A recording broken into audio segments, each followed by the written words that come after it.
Nós hoje iremos focar o tema religião,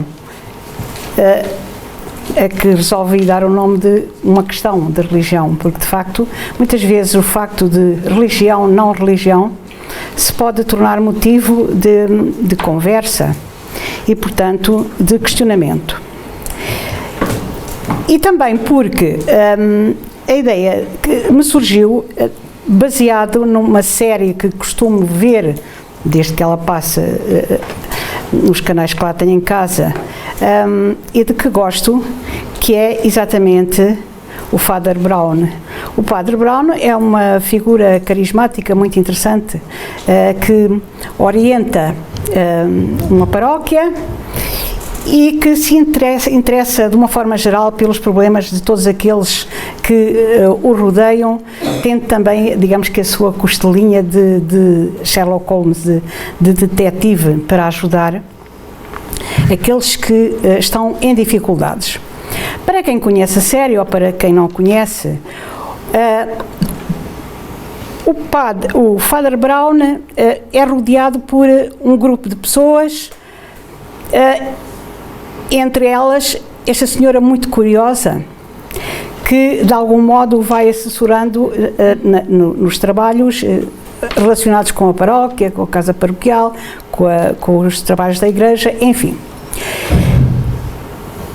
E num dos episódios que tive o gosto de poder ver, há uma história que se passa de alguma forma ligada a um hospital e a determinada altura uma enfermeira vai lá à casa paroquial ou à igreja, mas já não me lembro, e esta senhora, sempre ativa e de olho nos paroquianos, viu-a. Ela estava a falar com o padre e perguntou-lhe: é daqui? Eu nunca a tinha visto aqui. Não, trabalho no hospital, mas nem me viu, nem me vai ver, porque eu não tenho religião, nem esta, nem qualquer outra. Portanto, é muito provável que continue a não me ver por aqui, por este espaço. Ora, o mesmo, pensei eu, aconteceu comigo na altura em que tivemos que preencher aqueles papéis dos censos. Agora vêm uns, não é? Mas houve aqui uns censos mais para trás em que tínhamos que preencher uns documentos e um dos itens que era preciso pôr a cruzinha era o tipo de religião, ou se tem religião, ou se não tem religião. Não havia lá nenhum espaço para ser espírita, porque não é religião. Consequentemente, eu tive que pôr a cruzinha no sem religião. E pensei assim, é forte. Porque quem de algum modo esteve habituado a anos a fio a ter uma religião, decidir assumir, e bem, claro, que não tem religião, abana por dentro, mas até nos faz bem, porque tivemos a ousadia de pôr um não. Então, não sendo espiritismo religião, o que é o espiritismo? Porque desde já fica assente que o espiritismo não é religião, porque eu achei que devia ser assim lá nos censos, e basta eu achar, para não ser, não é? Quer começar a ser? Diga, dá-me mais jeito aqui por causa dos dedos deformados, Lucas. Obrigada. Bem, então, lá vai os censos e vamos ver então o que é que, na obra O que é o Espiritismo, Allan Kardec nos explica o que é realmente esta doutrina, indo depois avançando e percebendo porque é que o Espiritismo não é religião. Vamos ver o que nos diz Kardec. O Espiritismo é ao mesmo tempo uma ciência de observação e uma doutrina filosófica. Portanto, se é uma ciência, não é religião, logicamente. Está tudo bem consigo, Lucas? Sim. Só. Continua. Obrigada. Está sempre aqui a ajeitar o esquema. Agora já perdi o rato. Mas é por uma boa causa. E continua, como ciência prática, ele consiste nas relações que se estabelecem entre nós e os espíritos.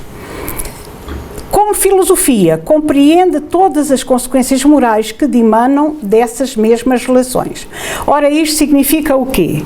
Que, sendo a doutrina espírita ditada por espíritos superiores através de médiuns, Allan Kardec, os ensinamentos que eles iam lançando na Terra, através da escrita dos médiuns que com ele colaboravam, faziam-nos pensar profundamente nas verdades que estavam ali implícitas, tornando-se para nós uma filosofia, algo em que temos que pensar a sério e daquilo que conjeturamos através do raciocínio e do bom senso, tiramos consequências morais que havemos de aplicar ao nosso dia a dia. Portanto, o Espiritismo, ou a doutrina espírita, está contida em 5 obras básicas, que temos aqui: o Livro dos Espíritos, o Livro dos Médiuns, o Evangelho segundo o Espiritismo, o Céu e o Inferno e a Gênese.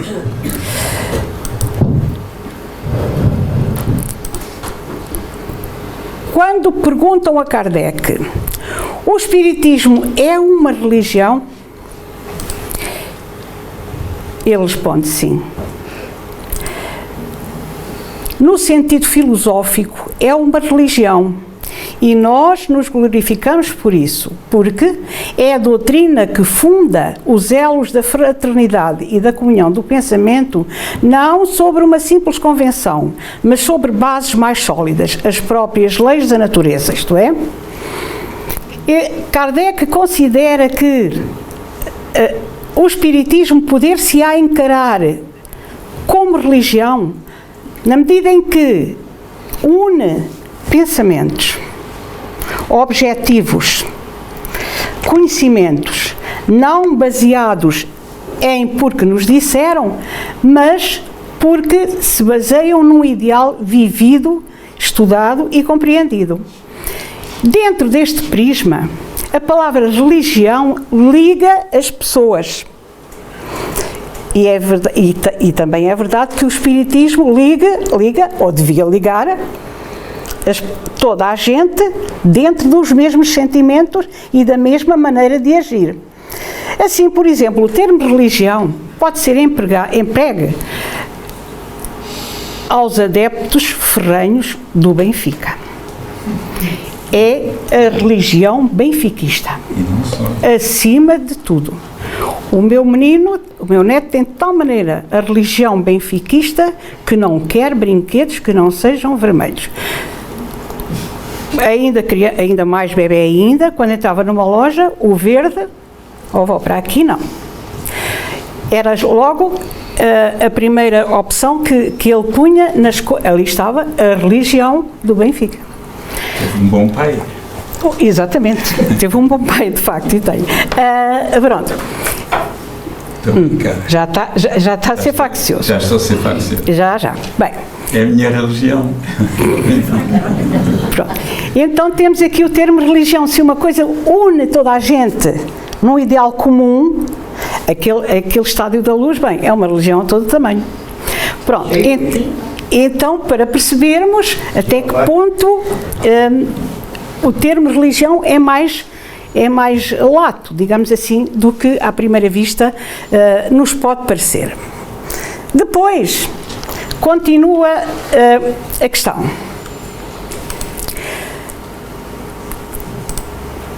Quando perguntou a Kardec sobre a religião, ele continua: porque declaramos então que o Espiritismo não é uma religião? Enquanto ele ali disse que sim, continua contradizendo-se de alguma forma. Ao que ele diz: porque não há uma palavra para exprimir ideias diferentes e que, na opinião geral, a palavra religião é inseparável de culto e desperta exclusivamente uma ideia de forma que o Espiritismo não tem. E isto é real. Quando empregamos em conversas triviais o termo religião, o que é que nos vem à mente? Velas, procissões, não é? Rosmaninho nas ruas. Mais. Rituais. Diga? Rituais. Rituais, exatamente. Portanto, isso não entra no espiritismo. Consequentemente, não há, de facto, encaixe para a palavra religião aqui e também devido ao termo da própria palavra religião. É que há palavras que têm vários significados, mas religião não tem. Então, encontrei esta comparação muito curiosa em relação ao tipo de palavras que podem existir. Vamos ver. Temos aqui um cabo de infantaria, um tropa, não é? Podemos dizer, quem percebe de hierarquia militar, e eu sou uma delas, que o cabo já foi soldado, não é? Primeiro teve que ser soldado para chegar a cabo, digo eu. Bom, então temos aqui a palavra cabo. Continuemos. Temos aqui uma panela tão velha, e de tal maneira ela é velha que o cabo já foi soldado. Então, há de facto palavras que têm este cariz de poderem ter significados, para a mesma palavra, poderem ter significados completamente diferentes. O que não acontece com estas imagens. O que nos desperta aqui, que palavra nos sugere? Religião. Que palavra nos sugere? Religião.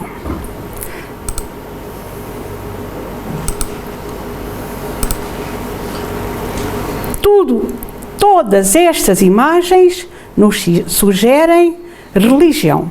Então há no termo religião um sentido usual dominante, como diz os entendidos. Só existe para este termo, esta mensagem. Consequentemente, diz Kardec, porque declaramos então que o espiritismo não é religião, e agora vamos mais a fundo, embora tenha um pouquinho do outro texto lá. Porque não há uma palavra para exprimir duas ideias diferentes e que, na opinião geral, a palavra religião é inseparável de culto. Desperta exclusivamente uma ideia de forma que o espiritismo não tem, já tínhamos visto ali atrás. Se o espiritismo se dissesse uma religião, o público não veria aí senão uma nova edição, uma variante, se quiser, dos princípios absolutos em matéria de fé. Uma caixa sacerdotal com o seu cortejo de hierarquias, de cerimónias e de privilégios. Era o que estávamos à espera que aparecesse no espiritismo. E havíamos de ter aqui casamentos, batizados, funerais, velórios e por aí fora, não é? É aquilo que a ideia de religião nos transmite. E isso não acontece. Não há bispos, cardeais e assim por aí fora. E eu seria o Papa, não era? Não? Então... Não. Não, porque não há Papa mulheres, para não? Pois não. Então, foi mal esta. Não os separaria das ideias de misticismo e dos abusos contra os quais tantas vezes se levantou a opinião pública. Olhem, só este último parágrafo daria pano para mangas. Agora, vamos só ficar com esta ideia que haveria de haver ligação a certas coisas místicas, abusos sobre a população, o ser humano, enfim, que muitas vezes acabaram por fazer levantar a opinião pública em sentido discordante, embora em nome de Deus. Assim, o espiritismo se delimita de ser religião e muito bem. Então, como é que alguém cujos pais, familiares, resolveram batizar numa determinada religião, acaba por defender a ideia espírita e, consequentemente, de que abandonou até certo ponto uma religião.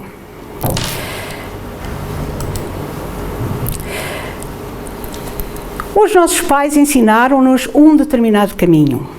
Nele vivemos até uma determinada altura da nossa vida. Mas a partir daí, e apesar daquele caminho de ser consensual, nos ter trazido conhecimento, tolerância, paciência, acabamos por objetivos da nossa própria vida, escolhermos um caminho diferente.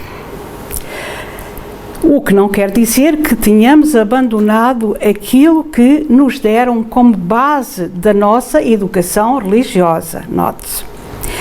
Por isso,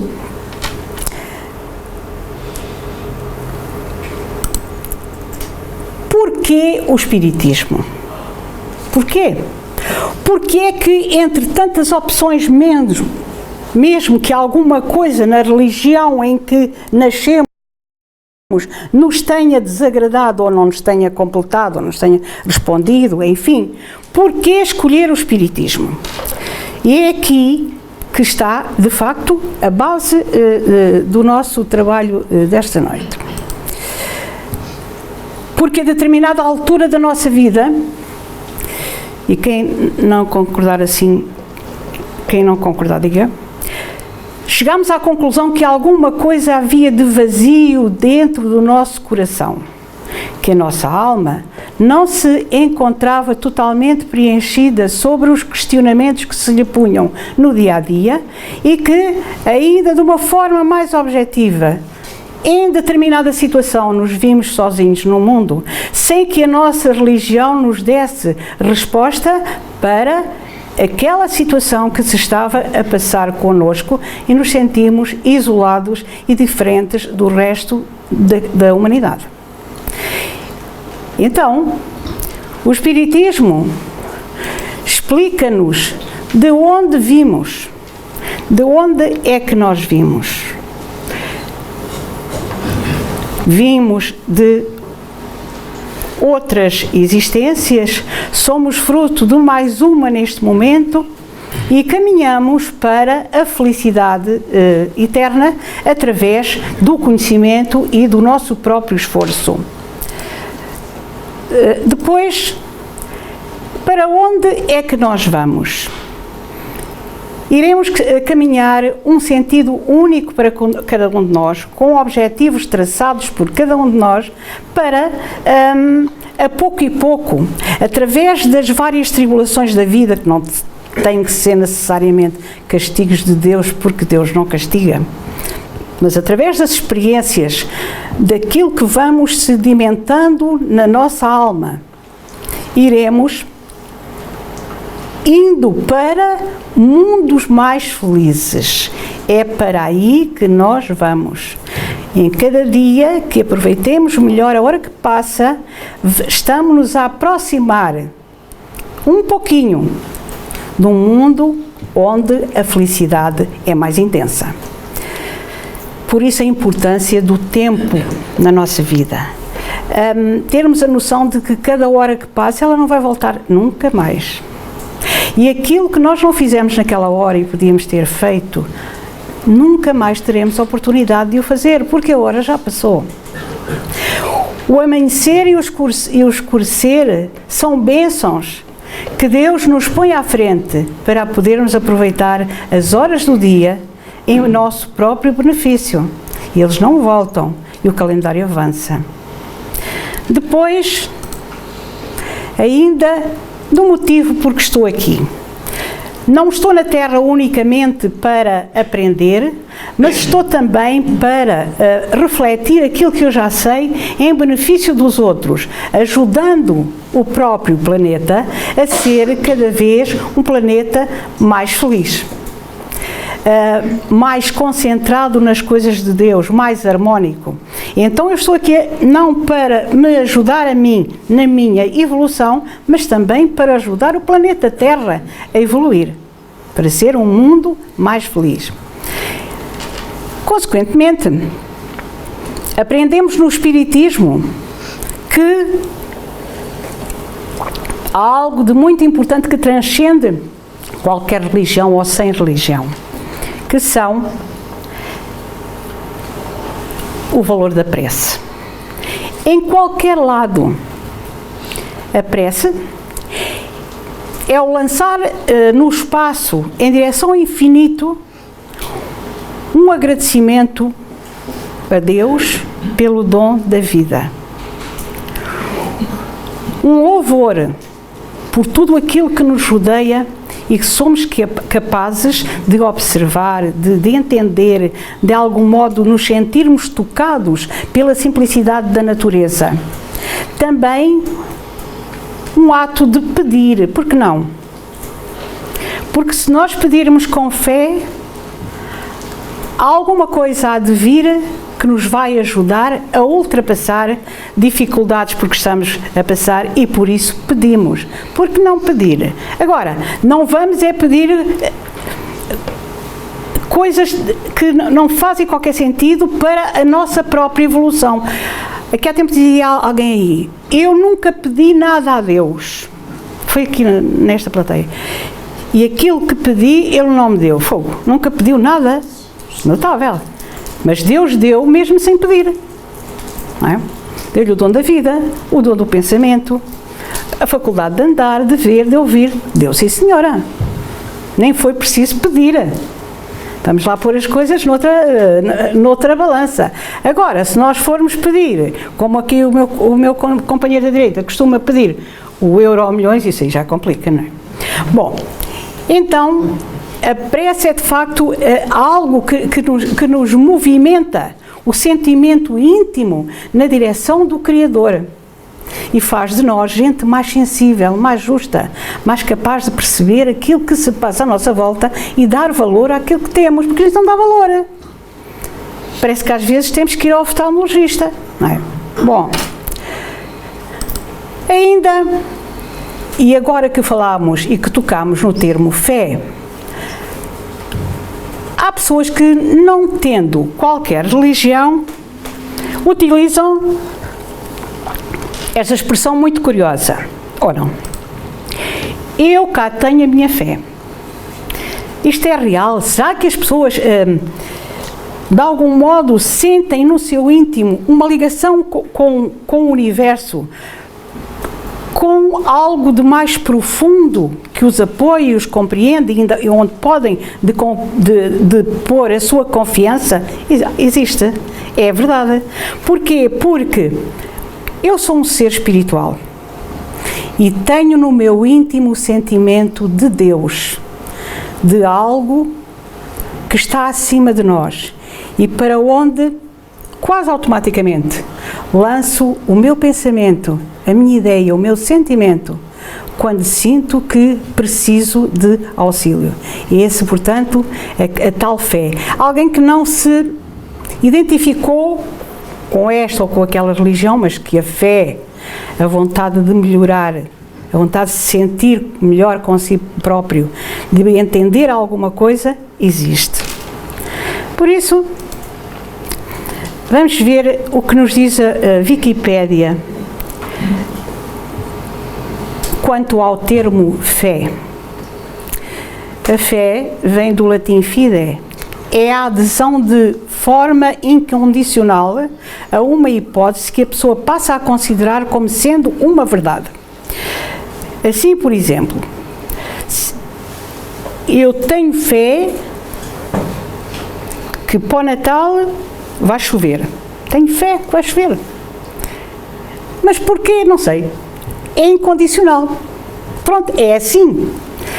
Sem qualquer tipo de prova ou critério objetivo de verificação pela absoluta confiança que se deposita nesta ideia ou fonte de transmissão. E, de facto, há pessoas que têm uma fé que quase, já vamos ver a seguir, revoluciona o mundo. E o interessante é que eu conheço pessoas que têm uma fé de tal forma intensa que aquilo em que elas acreditam, a mim parece anedota, e depois acontece. Tem a ver com a fé, com o sentimento de confiança que a pessoa põe naquele facto. Essa é a fé geral, embora muitas vezes se torne desconfortável, porque é muito fácil, de algum modo, impingirem-nos a confiança, a fé, numa determinada ideia que, ao fim e ao cabo, não faz sentido. E acabou por nos enganar e andamos ali como se aquilo fosse, de facto, o chapa 5. E não é. Mas foi assim que nos ensinaram. Por exemplo, eu lembro-me que, conversando com o meu pai acerca de doutrina espírita e de espiritismo e tal, já mais ou menos com a idade que eu tenho agora, o pai dizia, houve uma altura em que falámos que não é preciso confessar. Não é preciso andar-se a confessar. Não, então, mas isso é pecado mortal, nem pecado mortal. Bem, e calmamente lá lhe fui explicando como é que o Espiritismo vê os erros que, de alguma forma, vamos cometendo, se é que cometemos erros, e depois reconhecemos que se calhar não foi melhor para nós, e vamos ter que avançar, e se confessar, não faz sentido. E ele disse-me algo que eu nunca mais me vou esquecer, e que de alguma forma me faz entender o quanto a divulgação da doutrina espírita é importante. Disse-me o seguinte: então, quando eu com 6, 7 anos de idade andava ali no adro, quase descalço e com frio, à espera que o Sr. Padre viesse para me confessar, e se lá chegasse à quinta e a minha não me tivesse confessado, a minha mãe ainda me chegava, nunca ninguém me disse isso. E vieste tu dizer-me agora. Bem, então, havia ali uma dose de fé que a minha avó tinha, que de algum modo transmitia aos filhos, e tinha que ser assim. E se não fosse, porque de facto, se calhar nunca mais foi, aquela alma andou, provavelmente, e muitas almas, sempre com a pedra no sapato. Não fiz isto e era assim que devia ter feito, porque é assim que manda a fé. Bom, portanto, não é assim tão linear, porque pode marcar a vida do ser humano. Daí, aqueles que conhecem o Espiritismo na infância, estão de parabéns, porque é uma doutrina libertadora. E agora expliquem-me, o que é que uma criança de 7 anos tinha para confessar? Com fome e ao frio, porque nem sequer morava dentro da igreja, dentro da localidade. 0. Mas não era isto que eu queria dizer. Então, vamos continuar dentro do tema fé. A fé pode ser cega. Isto tirei de um artigo que encontrei na pesquisa que fiz, de uma jornalista que não é espírita, mas que tem um artigo muito interessante sobre a fé. E diz ela: a fé pode ser cega, nascida da confiança irracional em algo ou alguém. Portanto, se a gente confia naquilo, tem aquela fé. E dentro de uma religião, por exemplo, o catolicismo, ser baseada em dogmas, diretrizes estabelecidas pela Igreja, nas quais os fiéis creem, sem que o clero necessite de maiores explicações, não é? São os tais dogmas. É assim e ponto final. Santíssima Trindade, fim de papo, não é? É um dogma, não entende, mas não é para entender. É dogma, é base de fé dentro da Igreja. E ela vai mais longe desta maneira interessante. A fé, também pode ser raciocinada, como no Espiritismo. Reparem, esta rapariga não era espírita, mas tem esta abordagem. Ela também pode ser raciocinada, como no Espiritismo, que caminha junto à ciência e à filosofia.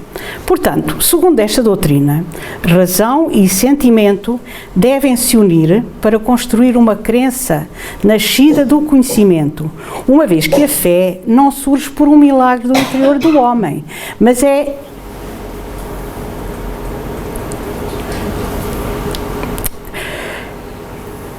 Mas é edificada, porém, também aqui se foge da necessidade e da confiança e de algumas certezas instintivas. Então, temos que ter conhecimento, raciocínio, mas também, como já dizíamos há bocado, há certezas que vêm com o nascimento, que vêm implícitas dentro da estrutura do próprio espírito. Ana Lúcia Santana, Gazeta do Povo, Brasil. Agora, vamos ver como Allan Kardec define a fé.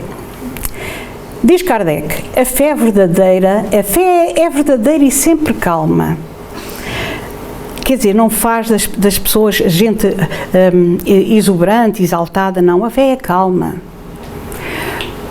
Confere a paciência que sabe esperar, porque estando apoiada na inteligência e na compreensão das coisas, tem a certeza de chegar ao fim. Nós temos a certeza de que vamos chegar a um fim, porque apoiamos-nos na compreensão e não nos tais dogmas que, por vezes, levam a um erro de base. Ainda, fé inabalável só o é a que pode encarar frente a frente a razão em todas as épocas da humanidade. E aqui, o que é que podemos inferir? Se há determinados pontos de fé que com a evolução do tempo são discutíveis, vão cair por terra. Não é? Porque não tem fundamento. E a ciência, tal como Kardec vai refletindo em toda a obra, especialmente na obra A Gênese, vai fazer com que determinadas situações caiam por terra. Como é a história do batismo, que, como víamos atrás, e que livra o bebê do pecado original.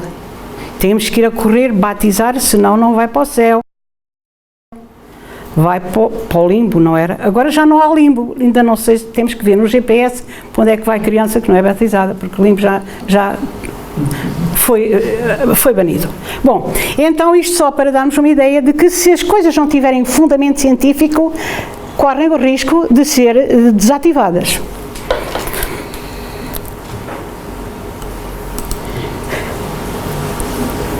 E vemos este assunto da fé, que tem que ser raciocinada, mas também tem que ser ativa, de algum modo trabalhada. No Evangelho de Jesus, na parábola do grão de mostarda, em que Jesus diz aos discípulos: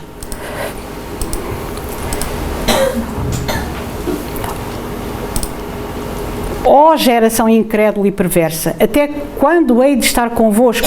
Até quando vos hei de sofrer? Trazei-mo cá, que era um jovem que estava doente. E Jesus abençoou e saiu dele o demónio, e desde aquela hora ficou o moço curado. Então chegaram-se os discípulos a Jesus em particular e disseram-lhe: porque não podemos nós lançá-lo fora? E Jesus respondeu: por causa da vossa pouca fé. Porque, na verdade, vos digo que se tiverdes fé como um grão de mostarda, direis a este monte: passa daqui para acolá, e ele há de passar, e nada vos será impossível. Interessante aqui, neste bocadinho do Evangelho de São Mateus, vermos que Jesus compara a fé não a um grão de areia, mas a um grão de mostarda. Porque o grão de mostarda pode se reproduzir e dar frutos, enquanto que o grão de areia não. E até aqui Jesus, neste pequeno pormenor, é sábio. Vocês têm que ter fé do tamanho de um grão de mostarda e fortalecê-la, confiar, para que as coisas venham a sublimar-se e cada vez a ampliarem-se mais até ao infinito. E agora, há uma coisa que não podemos esquecer, é o tempo. nós não podemos encontrar o tempo, o tempo que passou como algo que não tenha existido. E acabamos por enterrar o relógio da nossa vida na areia. Não, porque a nossa vida teve um princípio. E o relógio não é para enfiar na areia, não, é para nos lembrarmos dele e o consultarmos nas horas mais importantes da nossa vida, para nele termos de facto aquela esperança, aquela fé, como eu dizia há bocado. E é nesse sentido que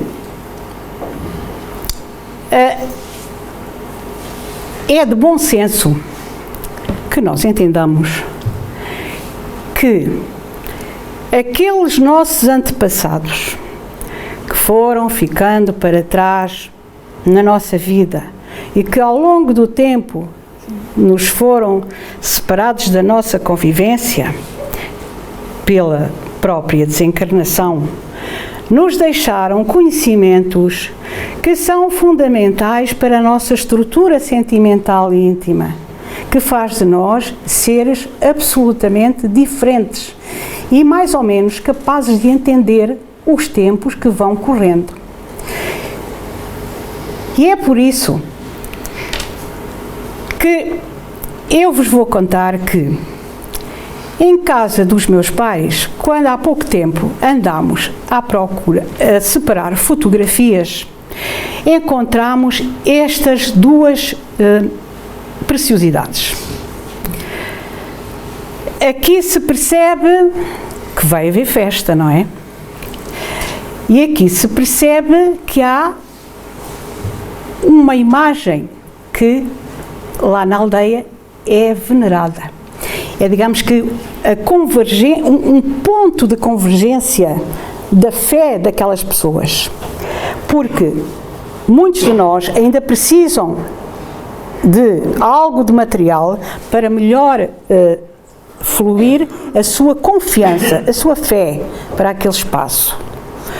Pode ser uma flor, pode ser um passarinho, pode ser Lagoa de Óbidos, enfim, algo para onde nós sintamos que ali a nossa fé é mais consistente e vem mais à tona. Por isso, a minha mãe tinha lá, como disse, na gaveta, estas imagens. E o que é que se passava com ela?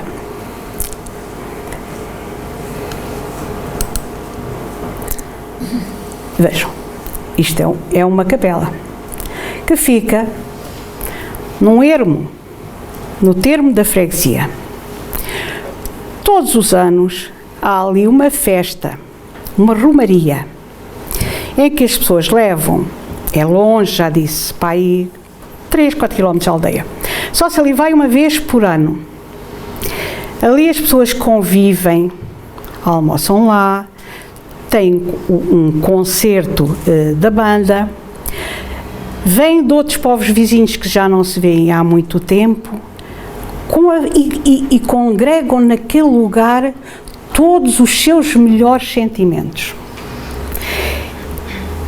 Neste lugar ermo, a minha mãe concentrava a sua fé.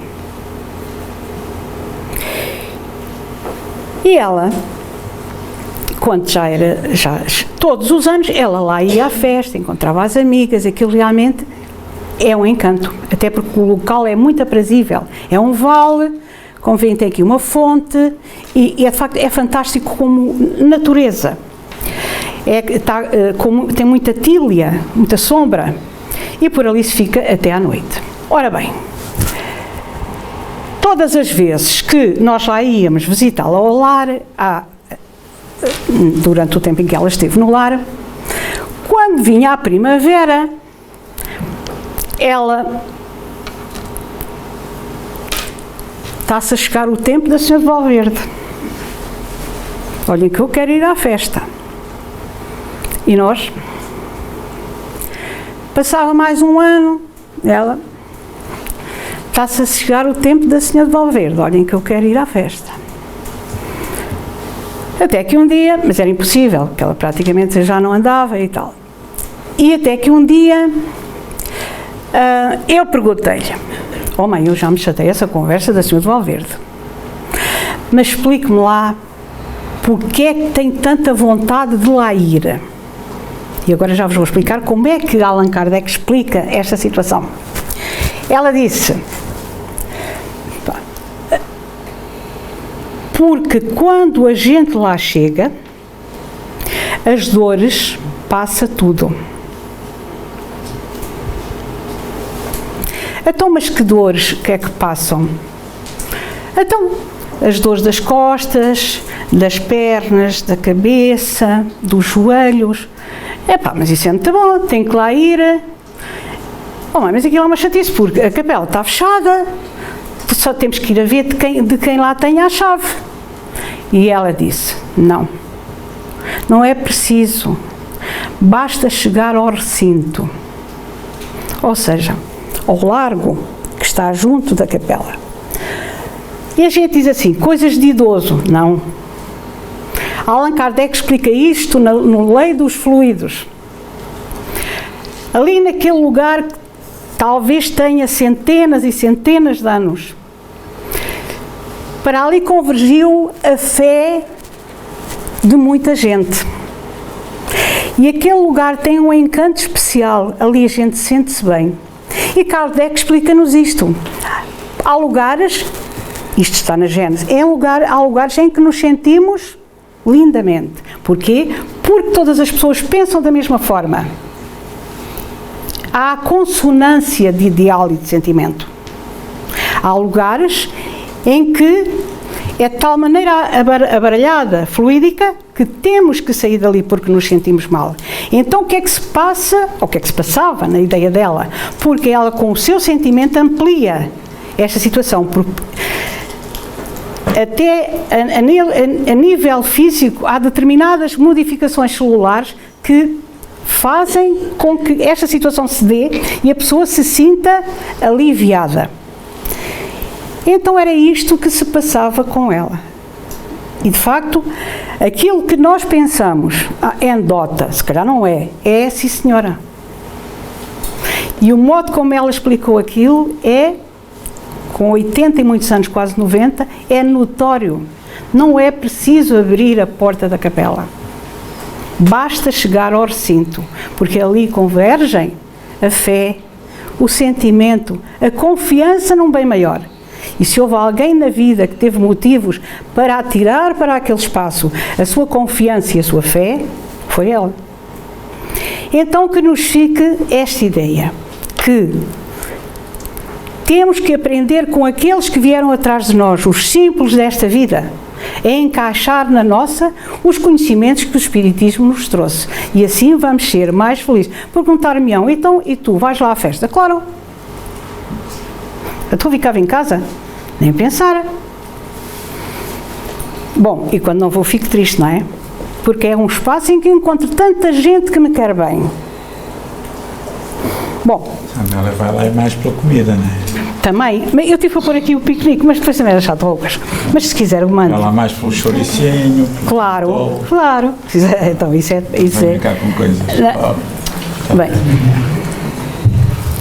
Não me estraga a palestra, aí eu. Bom, então temos aqui um dos momentos de fim da Romaria. Agora, trouxe-vos para terminar um poema de Maria Dolores, ditado ao médium Francisco Cândido Xavier, e que nos traz, de facto, tudo aquilo que eu disse de uma forma concentrada. Canção da Fé. Se a tua fé não vê, ou ainda não viu, a presença de lágrimas, da lágrima ou do espinho, para vencer nos lances do caminho os perigos da marcha e as surpresas da treva, se a tua fé não ouve ou ainda não ouviu, entre as flores que leva, desde o berço da crença até agora, o insulto em que a maldade se avigora, a fim de que lhe dês outra e outra vez o apoio da paciência e a lição da bondade, se a tua fé não encontrou ainda algo que a desagrade, na tarefa bem-vinda que te impele a servir ao amor e à verdade. Se a tua fé não teve ou ainda não tem ofensas a perdoar ou injúrias a vencer, no sublime dever de amparar, socorrer ou levantar alguém, se enfim a tua fé não conheceu angústia ou desabrigo, se ela não sofre ou ainda não sofreu golpes de orgulho vão, escárnio, desafio ou tentação, para que aprendas, coração amigo, resistência e humildade, a tua fé, portanto, não passa, por enquanto, de um sonho que não veio à realidade. Porque a fé é verdadeira, que redime e renova a humanidade, e vale em tudo para a vida inteira, a fé que tanto ama e anda de rastros, quanto vibra e se eleva para os astros, fé valente e profunda, que inspira, exemplifica, ergue e fecunda, será sempre obtida na batalha, na terra ou mais além, no coração que luta ou se estraçalha para a glória do bem. E pronto, terminei. 10 minutinhos. Muito bem.